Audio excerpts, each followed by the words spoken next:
The early September sun was just beginning to warm the brick walls of Lincoln High School when Sarah Chen's father helped her into her motorized wheelchair. At 16 years old, Sarah had mastered most of her daily routines, but mornings were always special because they gave her extra time with her dad, Dr. Chen, before he headed to his busy medical practice. "Remember your medication schedule today," Dr. Chen reminded her, placing her pink backpack carefully on the back of her wheelchair. "Mom packed your lunch in the blue container." Sarah nodded, adjusting her neat black hair, which was tied back with her lucky purple ribbon. Despite having cerebral palsy, she never let anything stop her from being one of the top students in her class. Her condition affected her body movement and muscle coordination, but her mind was sharp as a tack, as her teachers often said. The wheelchair hummed softly as Sarah made her way through the school's main entrance at 7:45 a.m., exactly 15 minutes before her first class. She always came early to avoid the rush of students that would flood the hallways later. The school janitor, Mr. Rodriguez, smiled and waved at her like he did every morning. He had already placed the portable ramp at the entrance, just as he had been doing for the past 2 years. "Good morning, Miss Sarah. Ready for another day of showing these kids how it's done?" Mr. Rodriguez called out cheerfully. Sarah grinned back. She had earned quite a reputation at Lincoln High School, maintaining straight A's while also being part of the school's debate team. Though she couldn't walk like other students, her voice had become her strength, and she had already won 3 regional debate championships for her school. As she navigated the quiet hallways toward her locker, Sarah noticed new posters on the walls announcing the upcoming student council elections. She had been thinking about running this year, even though she would be the first disabled student to do so in the school's history. The thought made her both nervous and excited. At her locker, Sarah's best friend Maria was already waiting. Maria had been her friend since middle school, and they had a morning routine of reviewing their homework together before classes started. Today, Maria was bouncing with excitement. "Sarah, you won't believe what happened," Maria exclaimed, helping Sarah organize her books.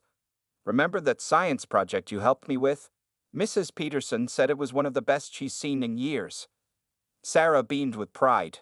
She had spent hours helping Maria understand the complex concepts of their chemistry project, explaining things in simple ways that made sense. That's what Sarah loved doing, showing people that different abilities didn't mean less capability. The first bell rang at 8 o'clock a.m., and students began filling the hallways.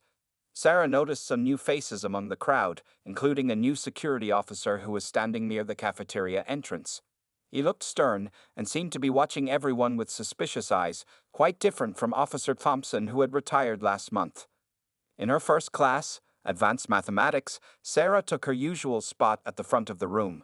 Her specially designed desk allowed her wheelchair to fit perfectly underneath.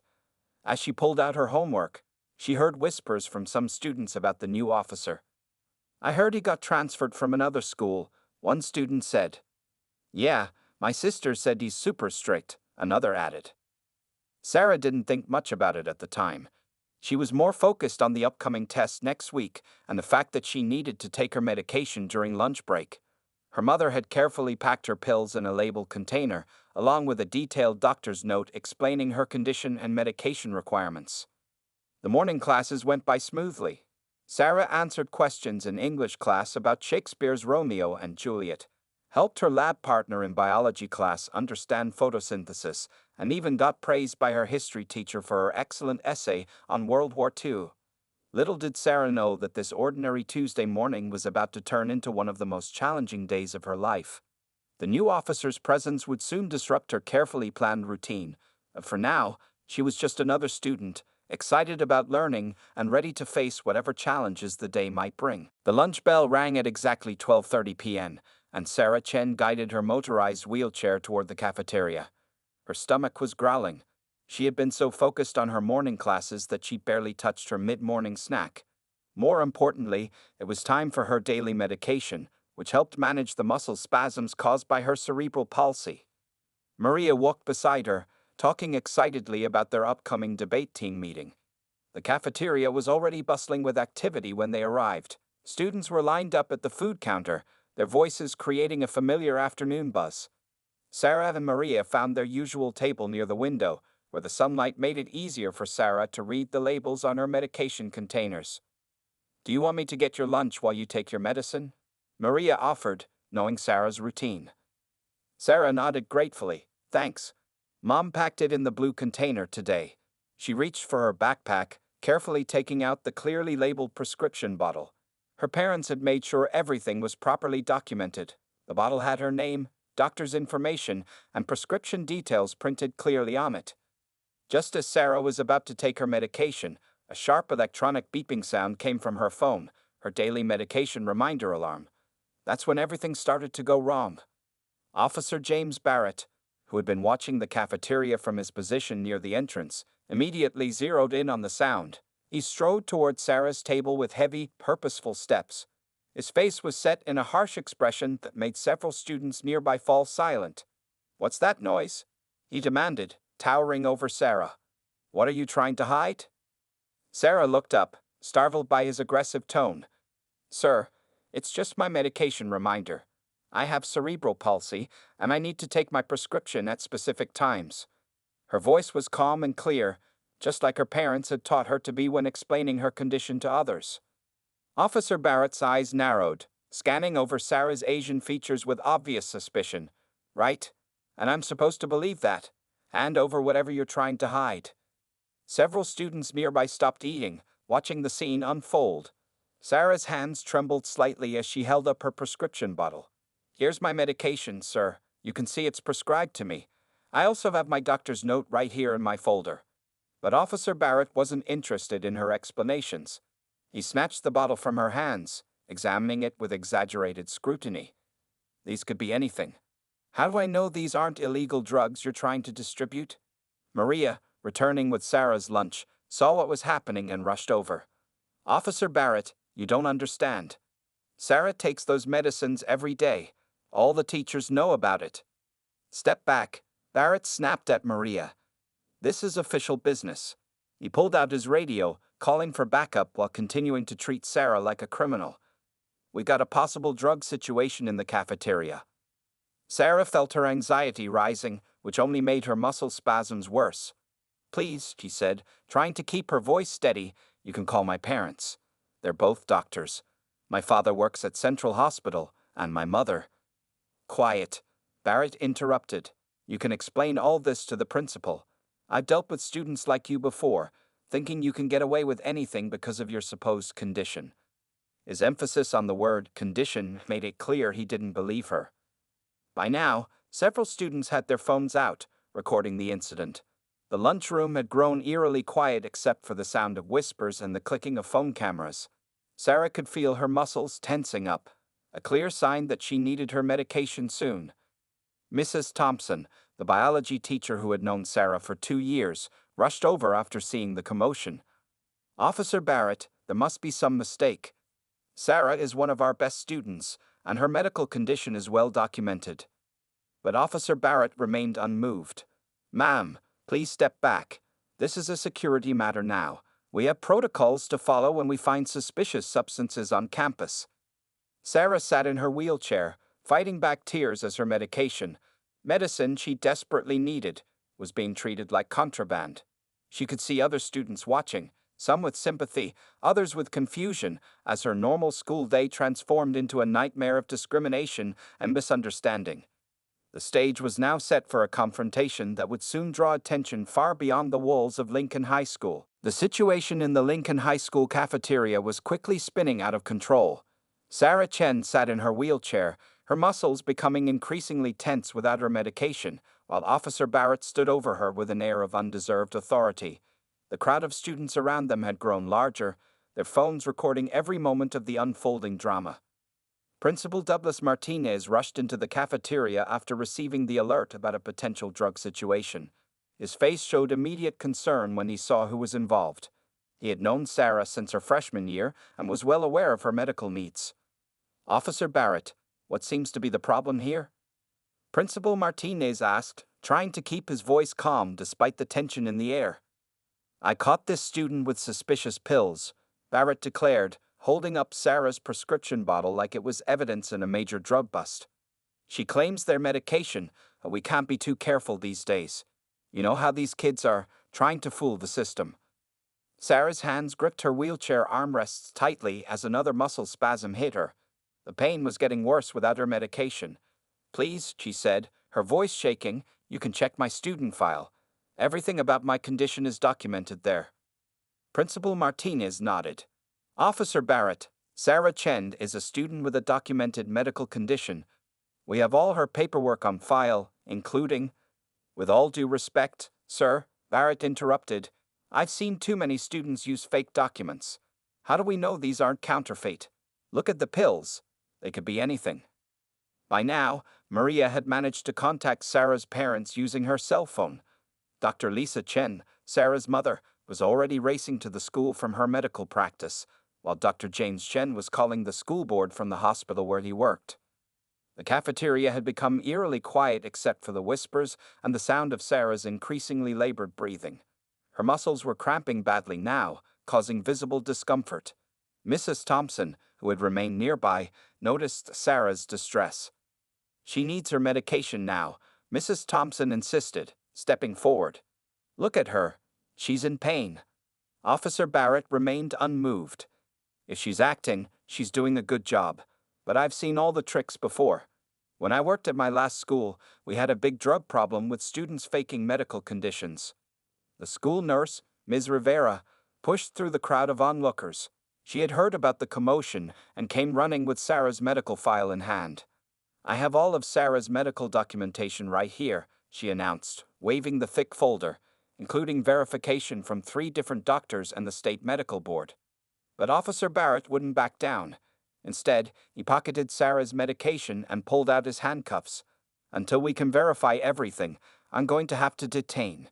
"You will do no such thing," a powerful voice cut through the tension. Dr. Lisa Chen had arrived, still wearing her white doctor's coat, her hospital ID badge clearly visible. Her face was a mixture of fury and concern as she rushed to her daughter's side. "I am Dr. Lisa Chen, Sarah's mother and a practicing physician at Memorial Hospital," she announced, her voice carrying across the now silent cafeteria. "Those medications you're holding are prescribed by me and 2 other specialists. If you don't return them immediately, you'll be legally responsible for denying critical medical care to a minor." Officer Barrett hesitated for the first time, but his prejudice still showed through. "How do I know you're really her mother? You could be part of this whole setup." The absurdity of his statement caused several students to gasp. Dr. Chen pulled out her phone, already dialing. "Then perhaps you'd like to explain your actions to the American Disabilities Association lawyer I have on speed dial? Or shall I call the local news stations first? They'd be very interested in how you're treating a disabled student of color." Principal Martinez finally stepped in firmly. "Officer Barrett, return Sarah's medication immediately. That's an order. We'll discuss your conduct in my office afterward." The crowd of students erupted in applause as Dr. Chen retrieved the medication from reluctant Officer Barrett and helped Sarah take it. But this wasn't the end. It was just the beginning of a much bigger storm that was about to engulf Lincoln High School and expose a pattern of discrimination that went far beyond one incident. News of what happened to Sarah Chen at Lincoln High School spread like wildfire through social media. By that evening, videos of Officer Barrett denying medication to a disabled Asian American student had been shared thousands of times. The clips, recorded by concerned students on their phones, showed the entire ugly incident from different angles. Jenny Martinez, a senior at Lincoln High, had posted the first video on TikTok with the caption, "Racist cop denies medicine to disabled student. This happened at my school today." Within hours, the video had gone viral, reaching far beyond their small suburban community. Local news vans parked outside Lincoln High School the next morning.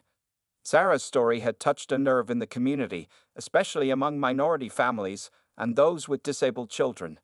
Mrs. Park, whose son also used a wheelchair, organized a group of parents to protest outside the school building. "This isn't just about Sarah," Mrs. Park told a reporter from Channel 5 News. "This is about every child who looks different or has special needs. They deserve to feel safe at school, not harassed by the very people meant to protect them." Dr. James Chen, Sarah's father, received hundreds of messages from other Asian American doctors and medical professionals. Many shared similar stories of discrimination they or their children had faced.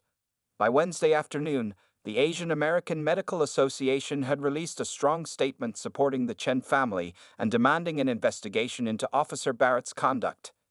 Inside the school, the atmosphere had completely changed. Students wore purple ribbons, the same color as Sarah's lucky hair ribbon, to show their support. The debate team, led by Maria, started a petition demanding better training for school security officers. They set up a table in the hallway and collected over 500 signatures in just one day. Sarah has always stood up for others during debates. Maria had explained to everyone who stopped by their table. Now it's our turn to stand up for her. The disability rights community also rallied around Sarah. Jason Thompson, a well-known disability rights activist who used a wheelchair himself, reached out to the Chen family. He helped them connect with powerful advocacy groups and lawyers who specialized in discrimination cases. What happened to Sarah Chen is not an isolated incident, Jason told reporters gathered outside his office. Every day, disabled people face discrimination and denial of their basic rights. But this time, we have it all on video. This time, we can prove what happened. Social media continued to amplify the story. #JusticeForSarah started trending on Twitter. People shared their own experiences with discrimination, turning Sarah's personal struggle into a movement for change. Even celebrities and politicians began commenting on the incident. The local Chinese American Community Center organized a peaceful rally in support of Sarah. Over 500 people showed up, carrying signs that read, "Stop Asian Hate," and "Disability rights are human rights." Dr. Lisa Chen spoke at the rally, her voice strong despite her obvious emotion. "My daughter Sarah is not just a disabled student or an Asian American student," she told the crowd. "She is a bright, determined young woman who deserves respect and dignity. What happened to her should never happen to any child." Principal Martinez's office was flooded with calls and emails from concerned citizens and civil rights organizations. The school board announced an emergency meeting to address the incident. Local community leaders demanded answers about the hiring process for school security officers and the lack of diversity training. Sarah, still processing everything that had happened, found strength in the overwhelming support. Her classmates created a special study group to help her catch up on the work she missed while dealing with the situation. Teachers offered extra time for assignments, though Sarah rarely needed it. "I never wanted to be the center of attention," Sarah told Maria during lunch, exactly 1 week after the incident. "But if what happened to me can help prevent this from happening to someone else, then maybe it was meant to be." The community's response had turned a frightening incident of discrimination into a powerful movement for change. But unknown to everyone at the time, the FBI's Civil Rights Division had already started looking into Officer Barrett's past. What they would uncover would shock the entire community and lead to changes far beyond Lincoln High School. The case landed on FBI Special Agent Maria Rodriguez's desk exactly 10 days after the incident at Lincoln High School. She sat in her office, carefully reviewing the viral videos and the flood of complaints that had poured into the FBI's Civil Rights Division. Something about Officer Barrett's behavior seemed familiar to her. "Johnson, can you pull up Barrett's employment history?" she called to her partner. Special Agent Tom Johnson was already typing away at his computer, his years of experience telling him this was more than just a single incident of discrimination. "Got it," Johnson replied, his eyes widening as he read the screen. James Barrett. Worked at 3 different school districts in the past 5 years. Left each one under interesting circumstances. Agent Rodriguez moved to look at his screen. She noticed a pattern immediately. At each school, there had been complaints about Barrett's treatment of minority students and those with disabilities. But every time, he had been quietly transferred instead of being investigated. "Look at this," she pointed to a report from his second school. A Hispanic student with diabetes was prevented from taking insulin because Barrett claimed it might be drugs. The school settled with the family privately. The FBI team set up a special hotline for people to report their experiences with Officer Barrett. The phone started ringing almost immediately. Former students, parents, and school staff members came forward with their stories. Sarah Chen's case had finally broken the wall of silence. Agent Rodriguez interviewed Sarah and her parents in their home, impressed by the young girl's courage in telling her story. Sarah sat in her wheelchair, speaking clearly and confidently about what had happened. "He didn't even look at my medical documents," Sarah explained. It was like he had already decided I was guilty just by looking at me. Dr. Lisa Chen provided additional medical records and documentation. We've heard from other families since this happened, she told Agent Rodriguez. They all have similar stories, but they were afraid to speak up before. The investigation expanded. Agent Rodriguez and her team visited Barrett's previous schools, interviewing former colleagues and administrators. They discovered a disturbing pattern of behavior that had been covered up for years. At his first school, Barrett had forced a Muslim student to remove her hijab, claiming it could be hiding contraband. At another, he had repeatedly stopped and searched black students without cause. Each time, school officials had chosen to transfer him rather than address the problem.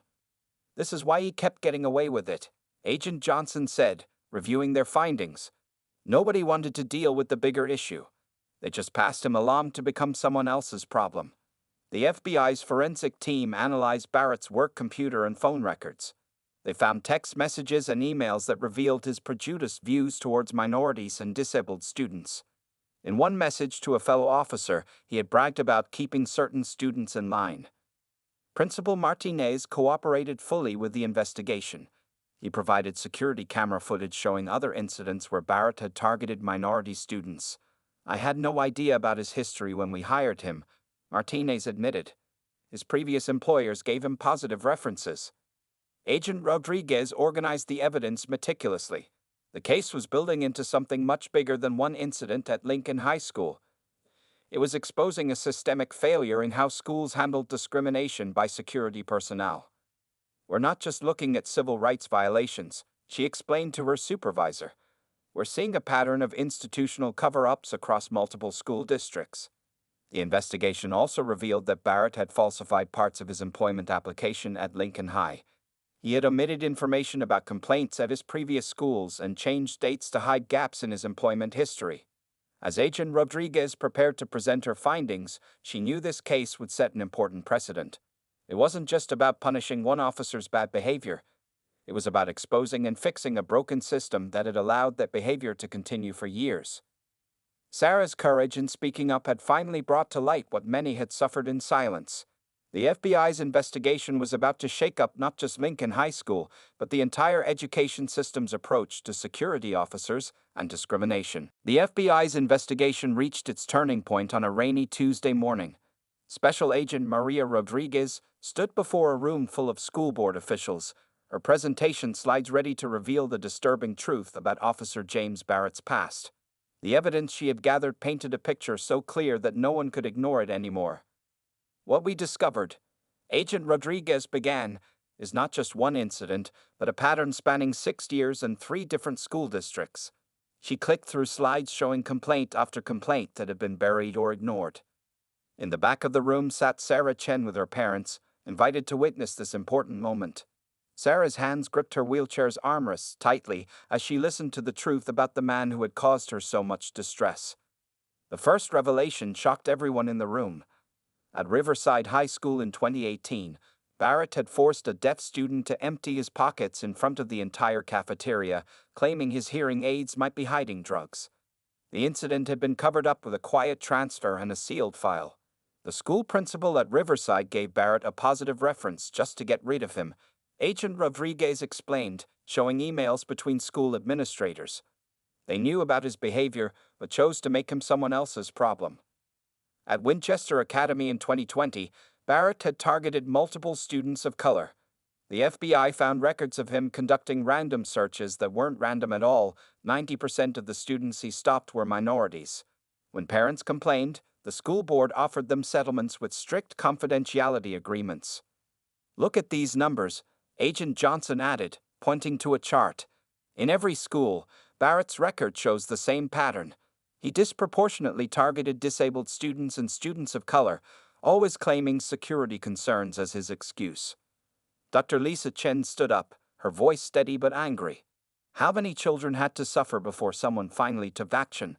How many families were silenced with settlements and threats? The evidence kept mounting. Barrett's personnel files revealed dozens of complaints that had never been properly investigated. There were photos, incident reports, and even text messages where Barrett had bragged to other officers about keeping certain students in line. Principal Martinez, sitting in the front row, looked physically ill as he realized the full extent of what had happened under his watch. "If we had known," he said, shaking his head. "If any of the other schools had warned us." The most damaging evidence came from Barrett's own body camera footage. He had often forgotten to turn it on when confronting minority students, but the times he did record showed clear bias in his actions. The FBI played a clip where he openly mocked a student with autism, causing several board members to gasp. Sarah watched as more parents came forward during the presentation, sharing stories similar to hers. There was Michael Rodriguez, a diabetic student who had been prevented from accessing his insulin. Jenny Park, whose mobility aids had been confiscated as potential weapons. Each story added another piece to the puzzle of Barrett's discrimination. What makes this case particularly serious, Agent Rodriguez continued, is the systematic way these incidents were hidden. Each school district chose to protect their reputation instead of their students. The school board president, Mrs. Thompson, finally spoke up. How did he keep getting hired? Didn't anyone check his background? Agent Johnson stepped forward with more documents. Barrett used different variations of his name on applications. Sometimes James Barrett, sometimes Jim Barrett, or J.R. Barrett. He also had friends in other departments who would serve as references, hiding his real employment history. As the presentation concluded, the truth was undeniable. Officer James Barrett had built a career on intimidation and discrimination, protected by a system that valued silence over justice. But thanks to Sarah Chen's courage in speaking up and the power of social media in spreading her story, his tactics had finally been exposed. The school board members sat in stunned silence, realizing that they weren't just dealing with one bad officer, they were facing a complete failure of the system designed to protect their students. The changes that would come from this revelation would reshape school security policies across the country. The Lincoln High School auditorium was packed to capacity on the morning of the official announcement. Students, parents, teachers, and media representatives all waited anxiously as the school board prepared to share their decisions following the FBI investigation. Sarah Chen sat in the front row, her parents beside her, watching as school board president Mrs. Thompson approached the podium. The room fell silent as the microphone crackled to life. After reviewing the FBI's extensive findings, Mrs. Thompson began, "The board has made several immediate decisions. First, Officer James Barrett has been permanently terminated from his position, effective immediately." A wave of applause swept through the auditorium. Sarah noticed several students wiping tears from their eyes. Students who, she had learned, had also faced harassment from Barrett but had been too afraid to speak up before. Furthermore, Mrs. Thompson continued, "We are cooperating with the district attorney's office as they pursue criminal charges against Mr. Barrett for civil rights violations, falsifying official documents, and endangering minors." Dr. Lisa Chen squeezed her daughter's hand. The family's lawyer had already told them that Barrett could face up to 5 years in prison for his actions across multiple school districts. But the changes didn't stop there. Principal Martinez stepped up to the podium next, looking more determined than ever.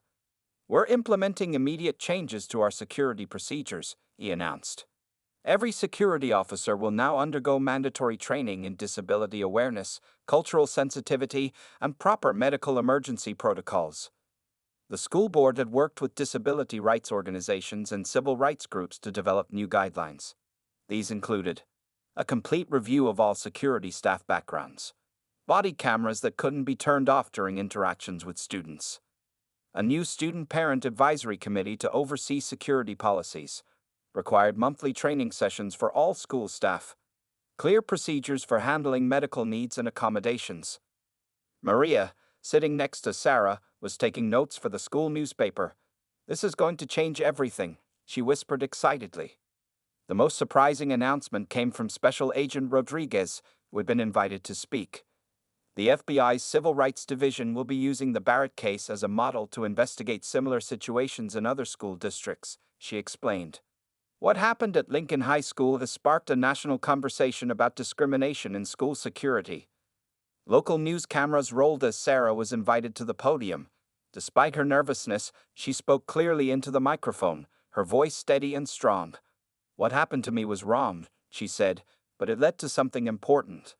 Now other students won't have to face what I faced. The changes reached far beyond Lincoln High School. Other school districts across the state began reviewing their own security policies. The state education department announced new requirements for hiring school security officers, including thorough background checks and mandatory civil rights training. The Asian American Medical Association, working with disability rights groups, created a new scholarship fund in Sarah's name. The scholarship would help disabled students of color pursue their education dreams without fear of discrimination. Dr. James Chen stood up to make his own announcement. "We're establishing a free legal hotline," he said. "Any student who faces discrimination can call and get help immediately. No more silence. No more cover-ups." Officer Barrett's replacement was introduced at the end of the assembly. Officer Maria Ramirez, a former social worker with experience working with disabled children, stepped forward with a warm smile. "My door is always open," she told the students. "My job is to keep you safe, not to make you feel afraid." As the assembly ended, Sarah found herself surrounded by students and reporters. But what touched her most was when a freshman girl in a wheelchair approached her with tears in her eyes. "Thank you," the girl said softly. "Because of you, I'm not afraid to come to school anymore." Principal Martinez had one final announcement before everyone left. "Next week, we're starting mandatory assemblies about student rights," he said. "And our first speaker will be Sarah Chen, who taught us all about the importance of standing up for what's right." The changes that came from one frightening incident had transformed not just a school, but an entire system. Sarah's courage in speaking up had created waves of change that would protect students for years to come. 1 year had passed since the incident that changed Lincoln High School forever. The morning sun streamed through the windows of the newly renovated school auditorium as Sarah Chen, now a senior, prepared to give her graduation speech. The past year had brought changes no one could have imagined. Sarah adjusted her valedictorian sash, her purple graduation cap decorated with the words "Changemaker" in silver letters. From her wheelchair on the stage, she could see the proud faces of her parents in the front row. Behind them sat Special Agent Rodriguez, who had become a close family friend, and representatives from various civil rights organizations. "When I was chosen as valedictorian," Sarah began, her voice clear and confident, "many people asked me to talk about what happened last year. But today, I want to talk about what happened after." The audience listened intently as Sarah described the transformations that had taken place. Lincoln High School had become a model for inclusive education. The new security team, led by Officer Ramirez, had created such a positive environment that other schools regularly sent their staff to learn from their example. Last month, Sarah continued, "Our school won the National Inclusive Excellence Award. But the real victory isn't in the trophy. It's in the smiles I see every day on students' faces who no longer feel afraid or out of place." The changes had spread far beyond their school. Thanks to what became known as the Sarah Chen Act, all schools in the state now required comprehensive background checks for security officers, monthly disability awareness training, clear protocols for handling medical needs, student and parent involvement in security policies, regular civil rights compliance reviews. Maria, still Sarah's best friend and now heading to journalism school, had documented everything in a series of articles that won her a National Student Journalism Award. Her work had helped spread awareness of the changes to schools across the country. "Remember Jenny Park?" Sarah asked the audience. "The freshman who thanked me last year? She's now the president of our new Student Rights Council, and next year, she'll be the first wheelchair user to lead the school's debate team." The audience applauded as Jenny waved from her wheelchair in the graduate section. The Student Rights Council she led had become so successful that 20 other schools had created similar programs. Officer Barrett's story had also reached its conclusion. After a trial that made national headlines, he had been sentenced to 4 years in prison for his crimes. More importantly, his case had led to investigations of similar incidents nationwide, protecting countless other students from discrimination. But the biggest change, Sarah continued, her voice growing emotional, wasn't in our policies or procedures. It was in our hearts. We learned that speaking up isn't just a right, it's a responsibility. Dr. Lisa Chen wiped tears from her eyes as her daughter spoke.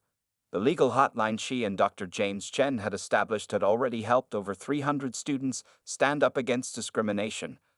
Their work had inspired other medical professionals to create similar programs across the country. Principal Martinez stood up to share some news of his own. Sarah's story is now part of our required training for all school staff in the state, he announced proudly. Her experience will continue to teach future generations about the importance of respect, dignity, and justice. The scholarship fund created in Sarah's name had already helped 15 disabled students of color attend college. Sarah herself had been accepted to Harvard University, where she planned to study civil rights law. As I leave Lincoln High, Sarah concluded her speech, I'm not just leaving with memories, I'm leaving with hope. Hope that every student who comes after me will feel safe, respected, and valued for who they are. The standing ovation lasted for 5 full minutes. But for Sarah, the real reward came later when a group of middle school students touring the campus stopped to thank her. One girl, using sign language, told her that she was no longer afraid to start high school next year. That evening, as Sarah's family celebrated at home, Dr. James Chen raised his glass in a toast.